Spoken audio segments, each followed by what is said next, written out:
찬송가 435장, 찬송가 435장 찬송하시고 예배 시작하시도록 하겠습니다.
왕이신 나의 하나님이여, 내가 주를 높이고 영원히 주의 이름을 송축하리이다. 내가 날마다 주를 송축하며 영원히 주의 이름을 송축하리이다. 여호와는 위대하시니 크게 찬양할 것이라. 그의 위대하심을 측량하지 못하리로다. 여호와여, 주께서 지으신 모든 것들이 주께 감사하며 주의 성도들이 주를 송축하리이다. 아멘. 자, 일어나셔서 찬송가 28장 찬송하시겠습니다.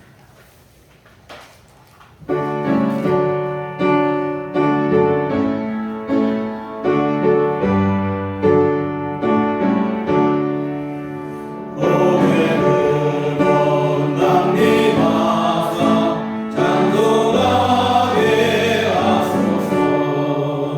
한량 없이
그리스도를 믿사오니 이는 성령으로 잉태하사 동정녀 마리아에게 하시고 본디오 빌라도에게 고난을 받으사 십자가에 못 박혀 죽으시고 장사한 지 사흘 만에 죽은 자 가운데서 다시 살아나시며 하늘에 오르사 전능하신 하나님 편에 앉아 계시다가 너희로서 산 자와 죽은 자를 심판하러 오시리라.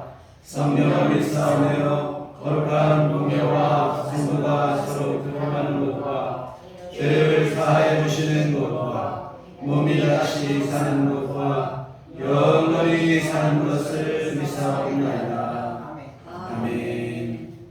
성시교독은 금 105번 감사절 첫 번째 말씀을 교독하시도록 하겠습니다. 여호와께 감사하라. 그는 선하시며 그 인자하심이 영원하니라. 여호와께 감사하고 그의 이름을 불러 아뢰며 그가 하늘을 만민에 알게 할지어다. 그들의 광야 사막길에서 방황하며 거주할 성읍을 찾지 못하고 줄이고 목이 말라 그들의 영혼이 그들 안에서 피곤하였다. 이에 그들이 근심 중에 여호와께 부르짖으매 그들의 고통에서 건지시고 또 바른 길로 인도하사 거주할 성읍에 이르게 하셨도다. 여호와의 인자하심과 인생에게 행하신 기적으로 말미암아 그를 찬송할지로다. 그가 사모하는 영혼에게 만족을 주시며 줄인 영혼에게 좋은 것으로 채워주시리로다. 아멘. 성경은 찬송가 4장입니다.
거룩하신 아버지, 은혜로우신 주님, 감사와 찬송을 주께 드립니다.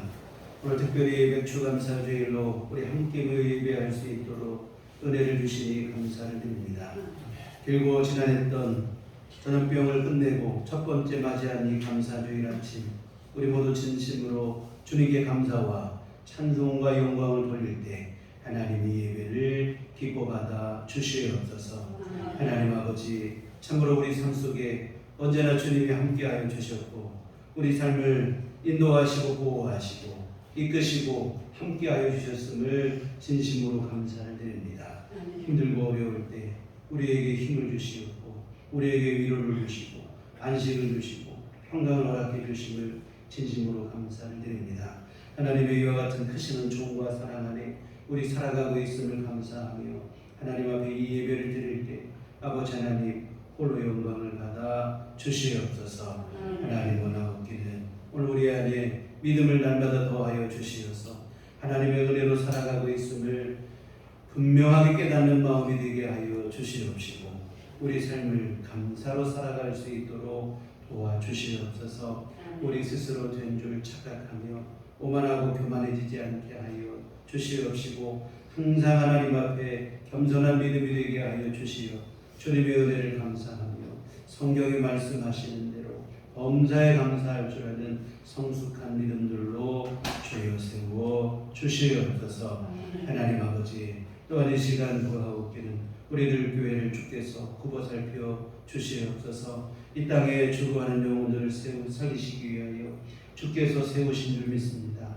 하나님 아버지, 이 교회를 통하여 잃어버린 영혼들이 주께 돌아오게 하여 주시옵소서. 하나님의 나라가 확장되게 하여 주시옵소서. 또한 아버지 하나님, 이 교회에 함께 나와 기도하며 예배하며 신앙생활하는 모든 이들마다 우리 주 예수님 만나게 하여 주시옵시고, 우리 주님께서 내려주시는 구원의 은혜를 누리게 하여 주시옵소서. 또한 아버지 하나님, 이 교회를 통하여 함께 구하는 기도마다 주님 앞에 상달되게 하여 주시옵시고, 아버지 하나님께서 응답하시는 귀한 은혜를 누리게 하여 주시옵소서. 함께 예배할 때마다 은혜가 넘치게 하여 주시옵시고, 찬송할 때마다 우리 마음속에 기쁨이 충만한 귀한 교회가 될 수 있도록 도와주시옵소서. 하나님, 또한 우리 온 교우들 붙잡아 주시옵소서. 어느 곳에 있든지 어떤 삶의 정황 속에 놓여 있든지 하나님께서 친히 함께하여 주시옵시고, 일일이 귀한 가정마다 심령마다 하나님께서 붙잡아 주시며 한량없는 주의 은총을 베풀어 주시옵소서. 선하신 손길로 주께서 인도하여 주시옵소서. 복된 삶을 누리게 하여 주시옵시고, 이 땅에 사는 동안 주님을 의지하며 하나님 앞에 믿음으로 온전히 살아가는 귀한 믿음의 삶을 살 수 있도록 하나님 도우시고 함께해 주시옵소서. 아버지 하나님, 특별히 건강으로나 경제적으로나 여러 가지 또한 문제들로 어려운 이들이 있거든 주님께서 친히 붙잡아 주시옵소서. 하나님께서 역사하여 주시옵소서. 주께서 아버지 하나님 필요한 은총을 베풀어 주시옵시고, 주님의 권능의 손길로 인도하여 주시어서 문제는 해결되게 하여 주시옵시고, 이기고 승리하는 삶으로 나아갈 수 있도록 주께서 도우시고 함께해 주시옵소서. 하나님, 또한 이 나라와 민족도 주님께서 아버지 하나님 돌봐주시옵소서. 여러 가지 이념 간의 갈등으로 인하여 참으로 어려움 중에 있습니다. 하나님께서 함께하여 주시어서 서로 하나가 될 수 있게 하여 주시옵시고, 한 마음이 될 수 있도록 도와주시옵소서. 갈등과 분쟁을 종식시키시고 하나님께서 온 국민이 하나 되는 그러한 나라가 될 수 있도록 주여 긍휼히 여겨 주시옵시고, 하나님 각 사람 마음속에 은혜를 내려주시며 특별히 믿는 성도들로 하여금 주님 앞에 더욱더 기도할 수 있도록 도와주시옵소서. 주님, 또한 이 시간 우리 주의 말씀 듣기를 원합니다. 성령님, 우리 마음속에 진리의 영으로 오시어 주의 말씀 들을 때마다 깨달아지고 믿어지는 귀한 역사를 베풀어 주시옵소서.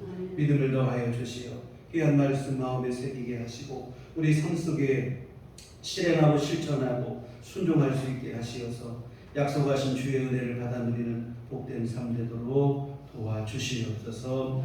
예배 시정을 주께 의탁하고 예수님 이름으로 기도했습니다. 아멘.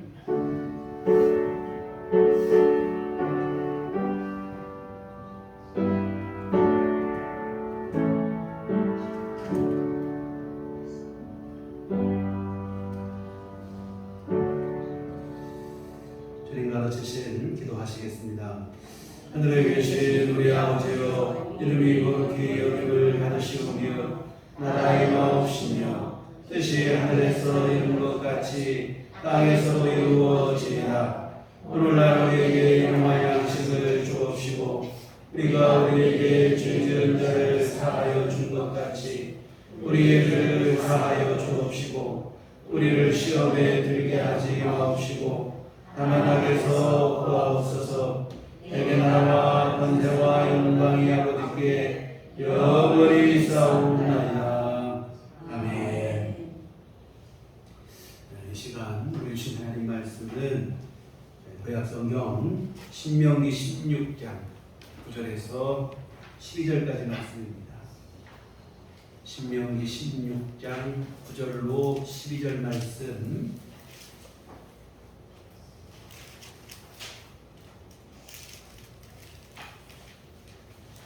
한 목소리로 합독하시도록 하겠습니다.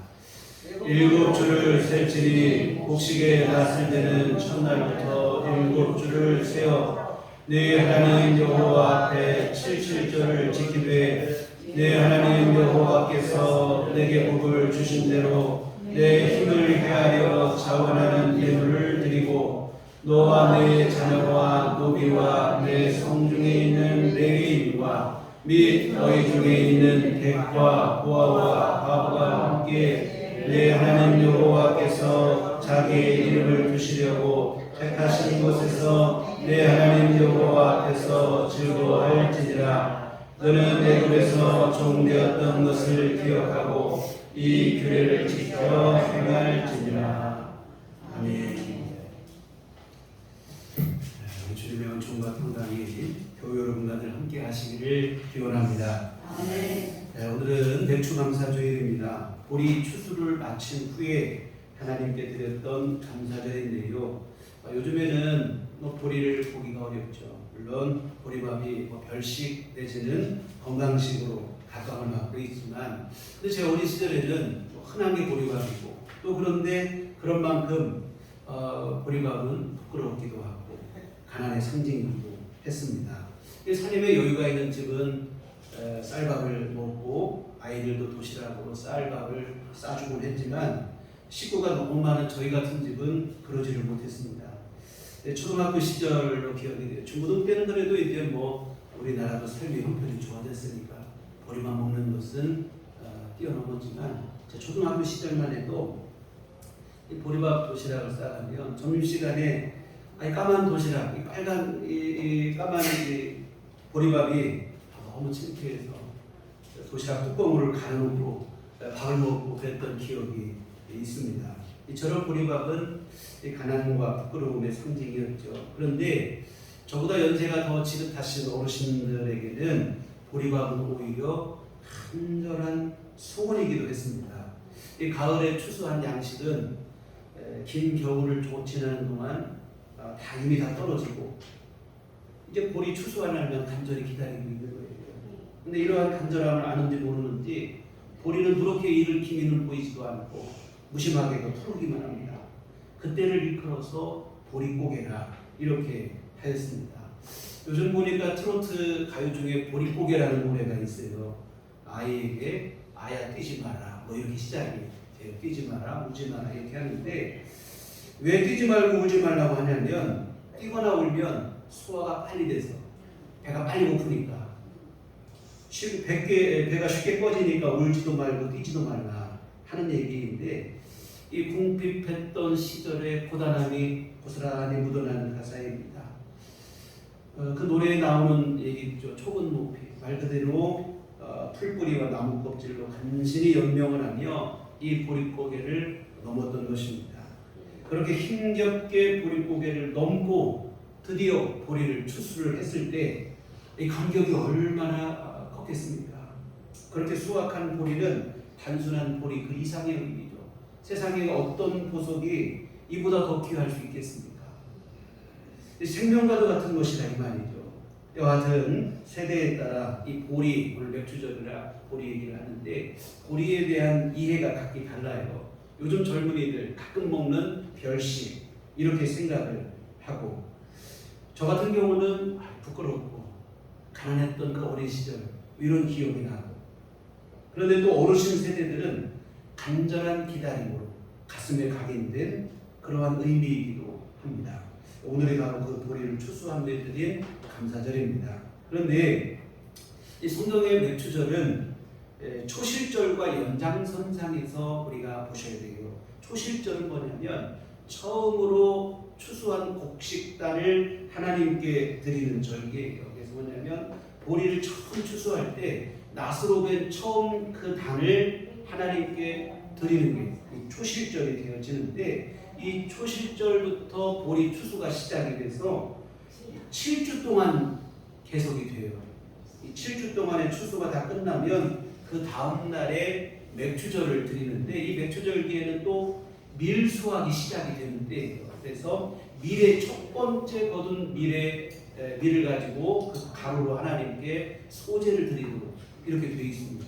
그래서 뭐냐면 처음 곡식, 처음 것을 드리는 게 초실절, 맥주절, 이것의 의미가 있는데, 그래서 거쳐진 일이 뭐냐면 7주, 일주일이 7일이고 7주니까 77을 곱한다 해서 77절 이렇게 부르기도 하고, 49일이 지나고 다음 날이라 해서 50일째라 해서 오순절 이렇게 부르기도 합니다. 맥주절, 실칠절, 오순절 다 똑같은 얘기가 되어져요.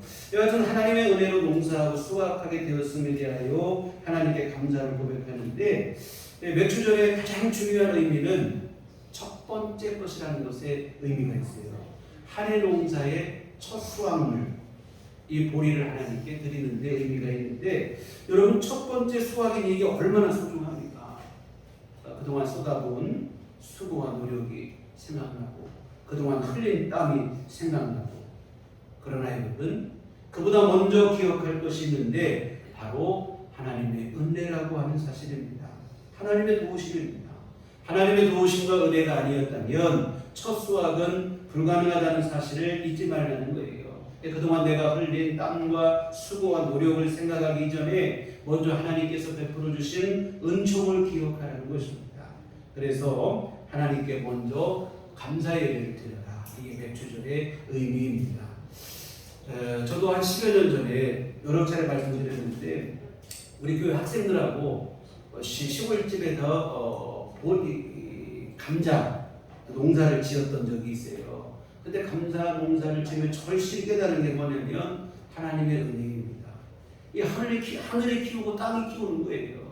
물론 저도 씨를 심고 뭐 거름도 주고 풀도 뽑아주고 뭐 노력은 다 했지만 정말로 감자를 키우는 것은 하늘에서 내려주신 비, 햇빛과 공기 그리고 땅. 이 감자를 수확하면 가장 먼저 드는 마음은 뭐냐면 하나님의 은혜에 대한 마음입니다. 그간 수고하고 노력하는 것이 생각하는 게 아니라 하나님 감사합니다. 이 말이 저로 나오게 되어집니다. 다른 무엇보다도 참 우리가 농사를 지어보면 진짜 하나님의 은혜로 산다는 것을 피부로 느끼게 되어집니다. 요즘은 뭐 농사를 많이 하는 시대가 됐지만 할 수만 있으면 뭐 조금이라도 농사를 한번 키워서 뭐 해보는 것이 좋을 것 같아요. 한번 해보면 진짜로 이 모든 것을 키워내고 자라나게 하는 것은 내가 한 게 아니고 하나님이 하십니다. 교만한 마음을 먹을 수가 없어요. 하나님의 은혜 앞에 겸손하실 수밖에 없는데요. 여하튼 추수의 날에 하나님은 먼저 하나님께 감사를 드리라. 특히 앞에서도 말씀드렸지만 맥주절은 첫 번째 추수라는 것에 대한 의미가 있는 감사절입니다. 이 보리는 1년 농사 중 첫 번째 수확물이죠. 첫 수확물을 거둔 후에 하나님께 감사를 드리는데 맥주절의 시작이라고 볼 수 있는 아까 말씀드린 초실절 규례에 보면 이런 규정이 있어요. 레위기 23장 14절에 보면 너희는 너희 하나님께 예물을 가져오는 그날까지 떡이든지 볶은 곡식이든지 생이삭이든지 먹지 말지니 이는 너희가 거주하는 각처에서 대대로 지킬 영원한 규례니라.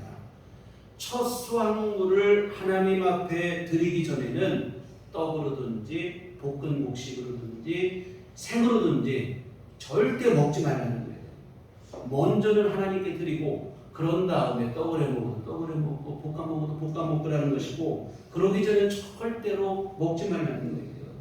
여러분 첫 수확물을 내 농사지은 내가 먹는 것이 아니라 먼저 하나님께 드리라는 것인데 전적인 하나님의 은혜의 덕분임을 고백하라는 의미입니다. 열심히 수고하고 노력하여 얻은 첫 번째 수확물 이 얼마나 귀합니까? 누가 그것을 먹어야 될까요? 당연히 가장 수고하고 애쓴 사람이겠죠. 이 첫 번째 것은 아무에게나 주지 않잖아요. 가장 수고한 사람에게 주는 것인데 그런데 성경은 그 첫 번째 것을 반드시 하나님께 드리라는 겁니다. 왜 그렇습니까? 하나님의 은총이 가장 크기 때문입니다. 농부의 수고와 노력이 전에 하나님의 은혜가 먼저 있었음을 잊지 말라는 겁니다. 마치 자녀들이 생애 첫 직장에서 첫 월급을 받았을 때 내가 먼저 쓰지 않고 부모님께 선물을 해드리는 것과 똑같은 의미입니다. 예전에 뭐 빨간 내복을 선물로 해드리고 했던 그러한 전통이 있는데요. 열심히 공부를 하고 또 취업을 하고 성실히 일을 해서 첫 월급을 탔지만 이는 단지 내 노력만의 결과가 아니라는 거예요. 그동안 나를 키워주시고 여기까지 돌봐주신 부모님의 은혜 덕분이라는 겁니다. 그래서 첫 번째 월급을 타면 내가 먼저 쓰는 게 아니라 부모님께 먼저 선물을 해드리고 했습니다. 맥주 감사절의 의미가 바로 여기에 있습니다. 내 힘과 수고와 노력의 결과가 아니라 주님의 은혜 덕분임을 고백하는 것입니다. 하나님의 은혜가 아니었다면 오늘의 이 추수 불가능했다 하는 고백, 이것이 바로 맥주절의 의미가 되어지겠습니다. 우리 혜인이가 작년 이맘때에 대학을 졸업하고 취업을 했어요. 인턴 과정, 수습 과정을 거치고 금년 초에 정규직이 됐는데 하나님의 은혜죠.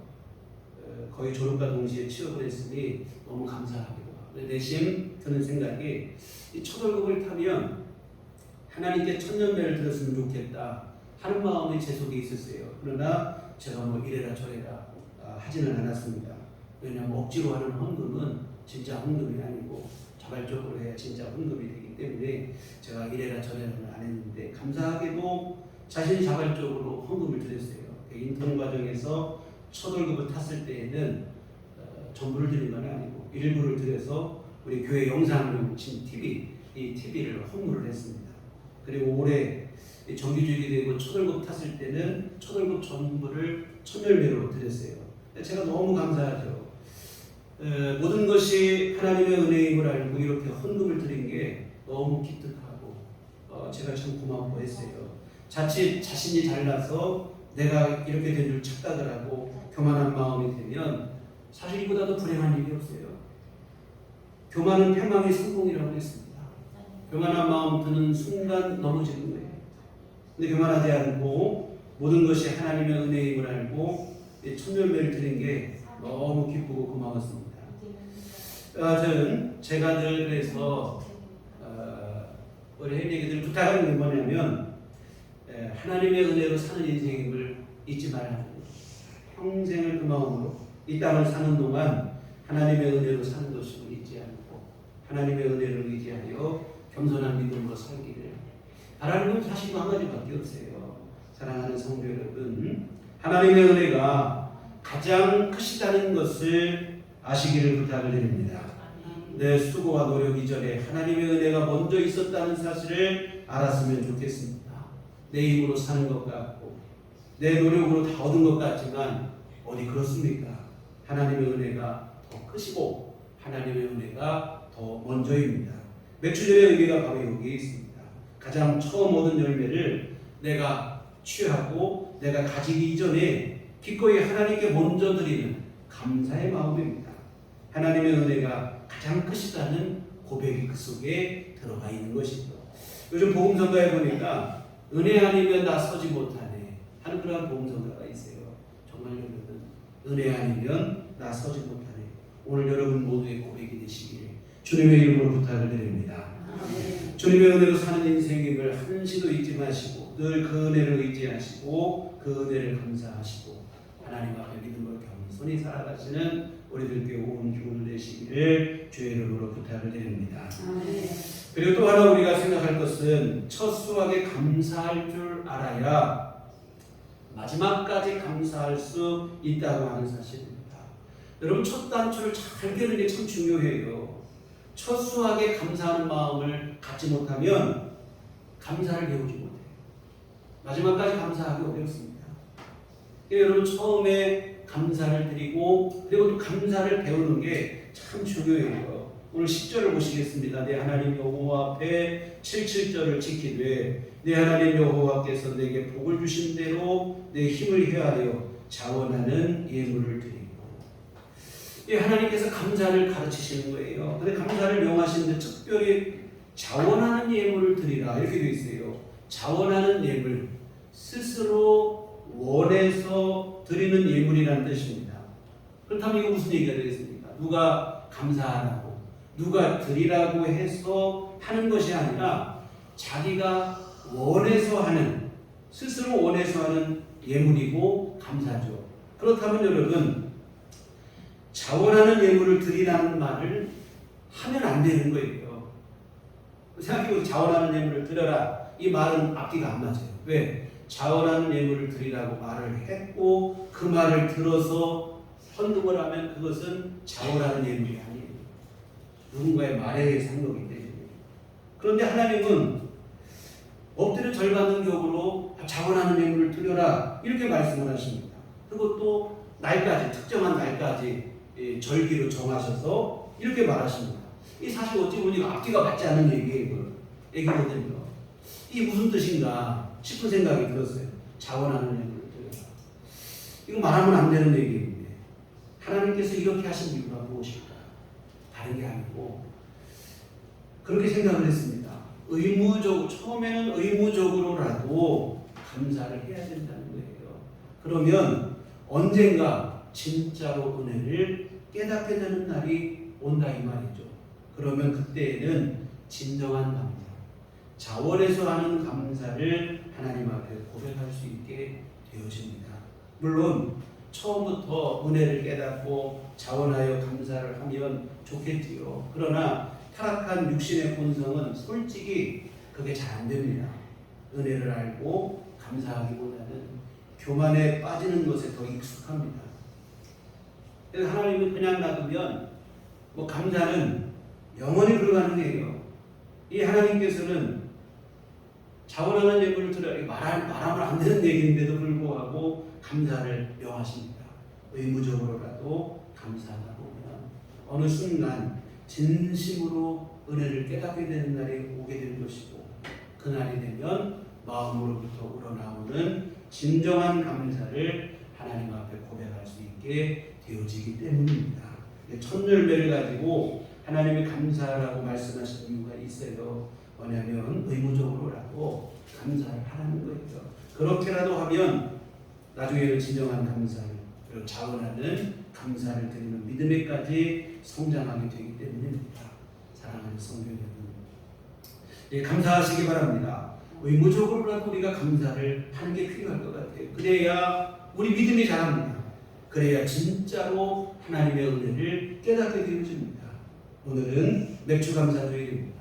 오늘 우리들 교회 온 교우들의 삶 속에 감사가 풍성해지기를 소망합니다. 그리스도 예수 안에서 우리를 향하신 하나님의 뜻은 범사에 감사하는 일이라고 했습니다. 모든 일에 감사하는 것이 우리 하나님께서 우리를 향하신 뜻입니다. 우리 자꾸 하나님의 뜻이 어디 있습니까? 자꾸 물어보는데 하나님은 감사하는 게 하나님의 뜻이라는 거예요. 여러분 감사하시기 바랍니다. 그리고 여러분 감사함으로 받아야 하나님의 은혜가 진정으로 여러분에게 복이 되는 줄 믿습니다. 감사로 받지 못하면 하나님께서 베푸신 은혜가 오히려 복이 아니라 화가 되고 독이 될 수도 있어요. 언제입니까? 받은 은혜로 말미암아 오히려 더욱 교만해지고 방탕해지고 타락하게 되는 그때죠. 이렇다면 결코 복이 되지 못해요. 감사로 받아야 진짜로 여러분에게 복이 되어집니다. 감사하시기 바랍니다. 다시 말씀드리지만 의무적으로라도 감사하시며 진정한 감사의 믿음이 오늘 여러분 안에 부어지게 될 줄 믿습니다. 또 하나 이 맥주절의 의미는 이 나눔의 절기가 되어집니다. 오늘 11절 보시겠습니다. 너와 내 자녀와 노비와 내 성중에 있는 레위인과 및 너희 중에 있는 객과 보아와 과부가 함께 내 하나님 여호와께서 자기의 이름을 두시려고 택하신 곳에서 내 하나님 여호와 앞에서 즐거워할지니라. 맥주절, 추수철은 얼마나 기쁜 날입니까? 1년 중 가장 풍성한 시기죠. 농부에게 있어서 가장 기쁘고 영광스러운 날은 바로 이 추수날입니다. 그런데 여러분 상대적으로 그날이 힘든 사람이 있어요. 누굽니까? 추수할 것이 없는 사람. 추수할 것이 없는 고아나 과부나 나그네에게 오히려 그날은 상대적 박탈감이 있는 날입니다. 빈손에 부끄러움이 있는 날이에요. 하나님께서는 그런 이들을 모른 채 하지 말라는 겁니다. 우리 흔히 막 그래요. 제가 게을러서 그렇지. 여러분 그런 어줍지 않은 충고도 하지 말라는 거예요. 하나님은 그저 어려운 이들이 있으면 함께 나누라는 겁니다. 풍성한 수확의 기쁨을 그들과 함께 나누고 누리라는 거예요. 레위기에 보면 맥주절에 관한 규례를 말씀하시는 중에 이런 말씀을 하십니다. 레위기 23장 22절에 보면 너희 땅에 곡물을 벨 때에 단모퉁이까지 다 베지 말며 떨어지는 것을 줍지 말고 그것을 가난한 자와 거류민을 위하여 남겨두라. 나는 너희의 하나님 여호와니라. 추수할 때 반모퉁이까지 알뜰하게 수확하지 말라는 거예요. 반모퉁이 조금 남겨두라는 겁니다. 떨어진 이삭이 있거든 줍지 말라는 거예요. 가난한 사람들이 이삭을 줍고 남겨둔 그 곡식을 거두고 그들의 몫으로 남겨두라는 것입니다. 이 율법이 그대로 행해진 그 사건에 대한 기록이 성경에 있죠. 바로 룻기인데 여러분 다 아시는 얘기죠. 믿음을 지키기 위해서 룻은 시어머니 나오미와 함께 생명부지의 땅 베들레헴으로 이주를 했습니다. 그런데 믿음을 지키기에 어깨 맞지만 현실이 너무 막막하죠. 이 룻은 이방인입니다. 그 중에서도 여성이에요. 여성 중에서도 과부 중에서도 자식도 없는 과부에서 이 최악의 조건입니다. 이보다 더 안 좋을 수 없는 참으로 불행한 여인이죠. 왜곡된 선민의식으로 무장한 이스라엘 사람들은 이런 사람을 무시하고 철저히 멸시를 했습니다. 그러니 당장 먹고 사는 게 어렵다 인간입니다. 다행인 것은 그때가 보리를 추수하는 시기에 이들이 베들레헴 땅으로 왔어요. 롯이 생각할 때 하나님께서 그래도 우리를 그냥 두진 않으실 것이라 누군가의 손길을 통해서 자신들을 도우실 것을 믿고 이삭을 주우러 나갔습니다. 그 밭에서 이삭을 줍다가 우연히 들어갔는데 그게 바로 보아스의 밭이에요. 보아스는 중요한 사람이죠. 롯의 가문을 다시 이렇게 세워줄 수 있는 대속자의 자격을 가진 사람입니다. 뭐냐면 지금 롯의 가문은 시아버지도 죽고 아들도 다 죽고 시어머니와 며느리 둘만 남았어요. 가문이 완전히 그냥 끝나게 된 상황인데 그 가문을 일으켜줄 사람 보아스의 밭으로 갔어요. 근데 보아스의 밭에 갔는데 보아스가 이 룻을 좋게 본 거예요. 그래서 룻으로 하여금 이삭을 안전하게 주울 수 있도록 모든 편의를 봐줍니다. 그리고 이삭을 죽게만 해주는 정도가 아니라 이 종들에게 시켜서 룻 앞에 이삭을 떨어뜨려주라는 거예요. 일부러 이삭을 떨어뜨려서 룻으로 하여금 더 많은 이삭을 죽도록 해주라. 율법의 요구 그 이상을 행하는 거예요. 참 아름다운 이야기죠. 하나님께서 바라시는 사랑과 나눔을 통한 참 평화가 이루어진 현장입니다. 물론 훗날 보아스는 대속자의 의무를 이행하여 무너진 룻의 가문을 다시 세워주기까지 하는데요.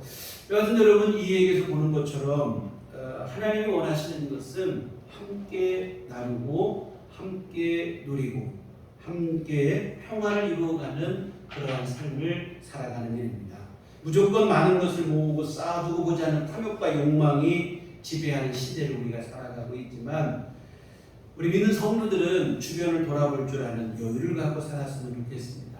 이게 바로 하나님께서 그리스도인들에게 바라시는 모습이 되어집니다. 근데 교회 안에서 참 입만 열면 100배, 60배, 30배 이걸 자꾸 찾는 거예요. 하나님께서 100배, 60배, 30배로 부어주시고 물론 그것도 귀한 일이고 복된 일이긴 한데요. 우리 인생의 계산기에서 자꾸 곱하기만 누르면 곤란합니다. 나누기 여러분 계산기에는 곱하기만 있는 게 아니고 더하기만 있는 게 아니고 나누기도 있잖아요. 여러분 우리 인생의 계산기에서 나누기 부호가 더욱 필요합니다. 특히 하나님의 마음을 기쁘게 해드리기 위해서는 더욱 그렇습니다.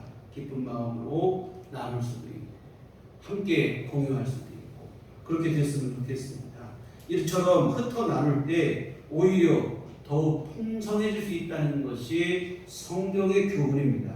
누가복음 6장 38절에 주라, 나눠주라는 얘기 주라. 그리하면 너희에게 줄 것이니 곧 후이되어 누르고 흔들어 넘치도록 하여 너희에게 안겨주시라.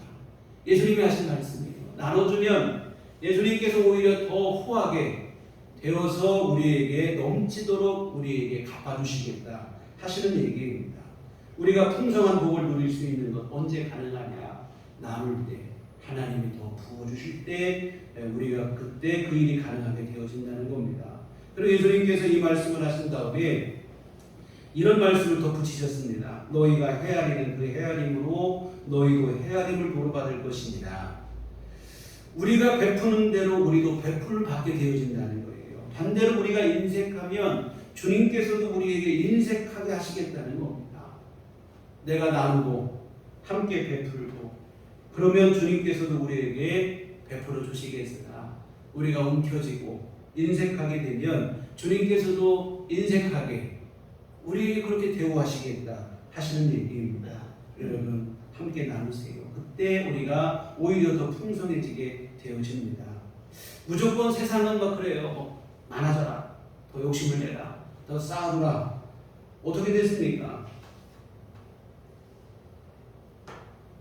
이런 세상은 어떻게 되냐면 타락하고 인간성을 상실했습니다. 여러분 연일 보도되는 사건 사고들 보세요. 알고 보면 대부분은 탐욕에서 비롯된 것들입니다. 지금은 돈에 대한 욕구, 욕망, 돈이 오히려 세상을, 사람을 지배하는 끔찍한 세상이 되고 말았습니다. 믿는 성도들은 그렇게 살지 않았으면 좋겠습니다. 그렇게 살지 말라고 예수님께서 생명 바쳐서 우리를 구원해 주신 줄 믿습니다. 사랑하는 성도 여러분, 하나님은 나 혼자만 복을 받아 엄청난 부를 누리며 살기를 원하시는 게 아니고 나를 통해 하나님께서 베풀어 주신 복이 우리 이웃에게도 흘러가기를 원하고 계십니다. 물론 하나님께서 하늘에서 돈다발을 뿌려주신다면 그런다면 우리가 이웃을 돌볼 필요가 없겠죠. 그런데 하나님은 우리 어려운 이웃들, 가난한 이들을 하나님이 돌보시는데 누구를 통해? 우리의 손길을 통해서 그들을 돌보시는 줄 믿습니다. 그래서 가난한 자를 돌보시되 우리의 손길을 빌려서 그 일을 행하십니다. 그래서 하나님께서 우리에게 복을 주신 것은 그 복을 우리 이웃에게 흘려보낼 수 있도록 흘려보내라고 우리에게 이 복을 내려 주신 것이라는 사실을 잊지 않았으면 좋겠습니다. 여러분 하나님께서 우리에게 복을 주시면 그 복을 나 혼자 쌓아두고 누리라고 하시는 게 아니고 이웃에게 전달하라 하는 것입니다. 또 이런 말씀을 드리면 대단히 많은 돈을 기부하고 이런 것을 먼저 생각을 하시는데 물론 그것도 귀한 일이죠. 그러나 여러분 그것만 나누는 게 아니에요. 작은 것도 나누는 것이다 이 말이에요. 그러나 비록 작은 것일지라도 함께 나눌 수 있는 마음이면 충분합니다. 물론 우리가 엄청난 돈을 축적해서 많은 돈을 나눌 수 있으면 더 좋겠죠. 그러나 하나님은 믿지도 않은 것 가지고 나누라 그러신 분은 아니시거든요. 다만 비록 작은 것일지라도 나누는 마음이 소중합니다. 우리 이웃을 향한 관심과 애정이 중요해요. 그래서 어려운 이들에게 우리가 여러분 꼭 물질적인 것만 아닐지라도 우리 마음을 나누고 우리가 함께 위로하고 격려하고 돕고 이와 같은 이 모든 것이 다 거기에 포함이 되어진다고 하는 사실입니다. 이와 같은 주변을 돌아볼 줄 아는 마음이 있었으면 좋겠습니다. 그래서 우리 주변에 힘든 일은 없는지, 지금 어려움 중에 있는 일은 없는지, 나 괜찮으니까 다 괜찮은 이런 생각만 우리가 이기적인 자세를 탈피하시고 이타적인 마음으로 우리 주변을 돌아봤으면 좋겠습니다. 그래서 오늘 우리 드려지는 맥주감사주일 헌금 중 일부를 우리 또 나누는 일에 사용을 하려고 합니다. 제가 어떻게 보다 어디서 보게 된 건데 광주광역시 동구의 대인시장이라는 곳에서 해뜨는 식당을 운영하시는 분이 계십니다. 지금 고인이 되신 그 권사님 김선자 권사님께서 처음 시작하신 식당인데 2010년에 힘들고 어려운 분들에게 든든한 한 끼 식사를 단돈 1,000원에 제공하는 식당입니다. 요즘 여러분 식당 가보면 공깃밥도 2,000원 받는 데가 많이 있어요. 근데 한 끼 식사, 점심 식사를 1,000원에 제공하는데 1,000원을 받는 이유도 있대요. 공짜로 제공하게 되면 오히려 부끄러워하고 그렇기 때문에 당당하게 식사하시라고 그 1,000원을 받는다고 합니다. 여하튼 힘들고 어려운 분들이 점심 한 끼라도 마음 놓고 든든히 드실 수 있었으면 하는 바람으로 힘들지만 2010년부터 지금까지 이 일을 인상하지 않고 1,000원에 그냥 계속 하고 있다는 거예요. 그리고 그 권사님이 돌아가시고 지금 그 따님이 이어서 식당을 운영 중인데 김윤경 사장님 이 일을 하기 위해서 2가지 일을 한다는 거예요. 오전에는 그 식당 일, 점심까지 식당 일을 하고 오후에는 보험 설계사로 일을 하셔서 이 일을 지금까지 계속하고 있다고 하는데요. 물론 혼자 힘으로는 이게 어렵죠. 그래서 많은 시장 상인들이 도와주시고 또 각계 많은 뭐 기업에서도 후원하시고 또 많은 분들이 자원봉사로 수고를 해주셔서 지금까지 일을 하고 계시고 그분의 바람은 점심 한 끼 식사지만 더 든든하게 더 맛있는 것으로 특히 어르신들 고기 반찬으로 잘 한번 대접해 드리는 거 이게 늘 소원이라고 하시는데요. 우리도 적지만 그 일에 좀 손을 보태고 함께 도우려고 합니다. 사랑하는 성도 여러분, 오늘은 맥주 감사주일입니다. 하나님은 맥주절을 통해서 우리에게 두 가지를 가르치시는 거예요. 먼저는 하나님께 감사를 드리라는 것입니다. 다음으로는 이웃과 사랑을 나누라는 것입니다. 사실 이 교훈을 맥주절에 처음 하신 말씀은 새삼스럽게 하신 말씀은 아니고요. 일찍부터 하나님께서 우리에게 하신 말씀이 뭡니까? 하나님을 사랑하고 이웃을 사랑하라 하시는 말씀입니다. 하나님 사랑과 이웃 사랑, 성경의 가장 큰 가르침이 되어지죠. 오늘 우리 삶 속에 날마다 지켜야 될 말씀입니다.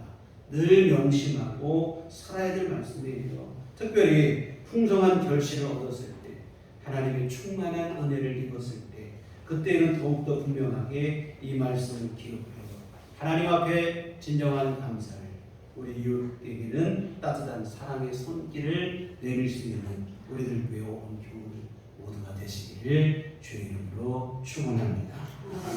기도하시겠습니다. 하나님 아버지, 주님의 귀하신 은혜를 감사를 드립니다.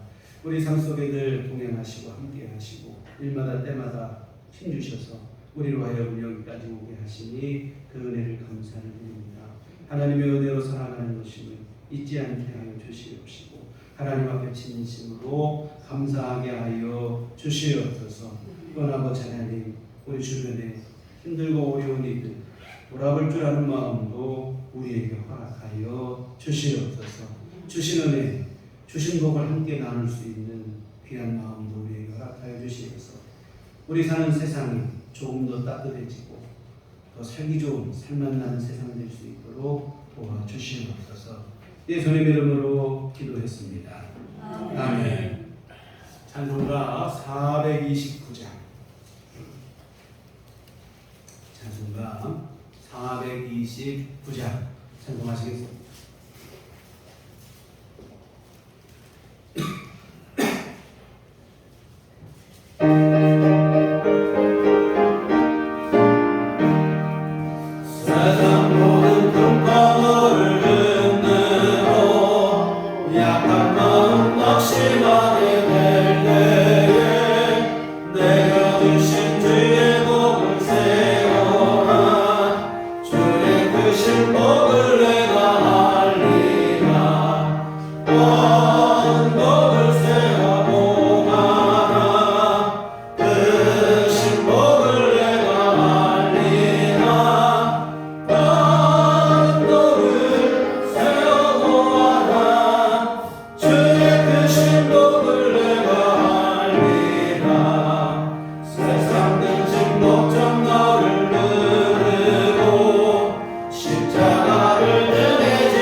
은혜 감사합니다.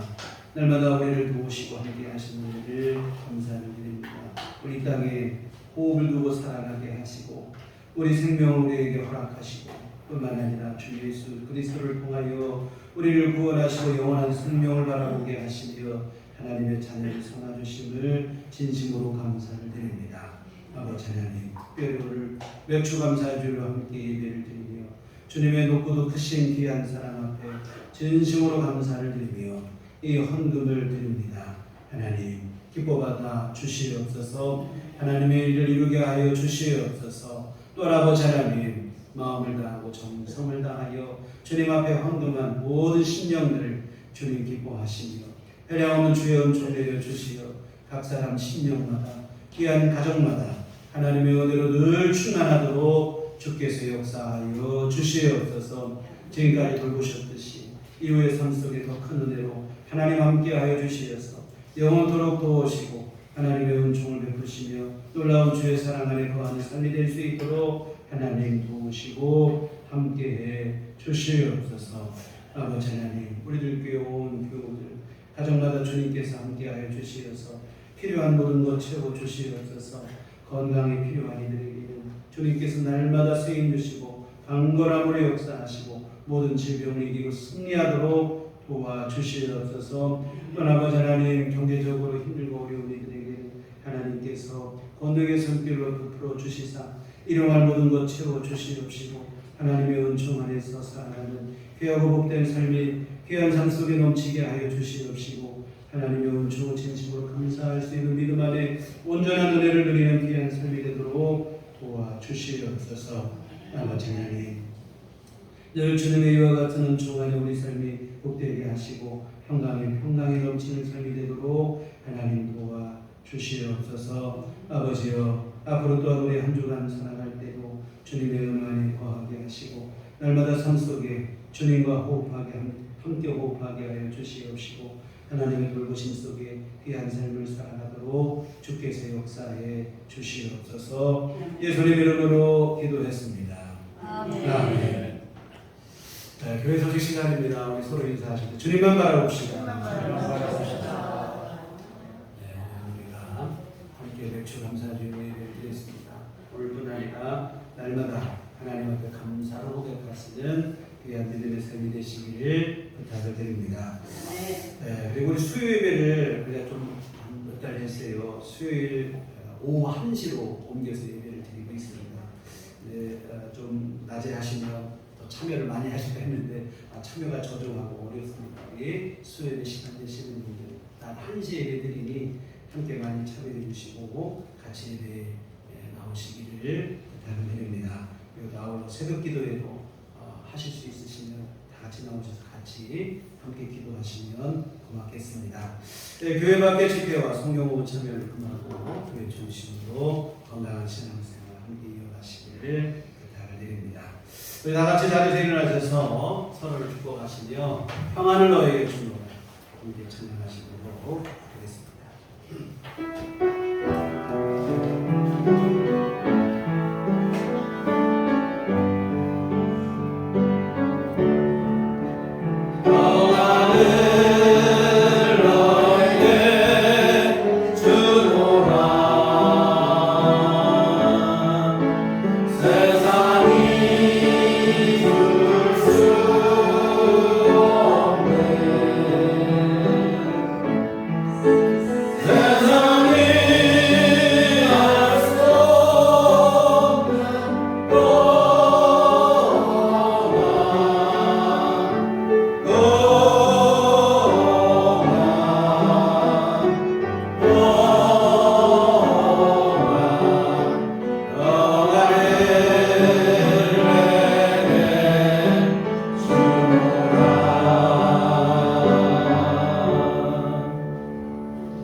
오직 성령이 너희에게 임하시면 너희가 권능을 받고 예루살렘과 온 유대와 사마리아 땅 끝까지 이르러 내 증인이 되리라.